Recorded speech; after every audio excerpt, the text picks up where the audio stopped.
The butterfly life cycle begins when a female butterfly lays eggs, usually on the leaves of plants.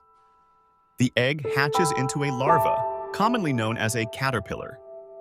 This stage is all about eating and growing. Caterpillars shed their skin multiple times as they grow.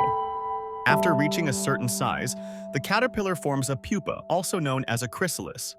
Inside the chrysalis, the caterpillar undergoes a remarkable transformation. When the transformation is complete, the butterfly is ready to emerge. The chrysalis becomes transparent, and the butterfly pushes its way out. This process can take several hours. Finally, the adult butterfly emerges from the chrysalis. After its wings dry and harden, it is ready to fly and continue the cycle by laying eggs.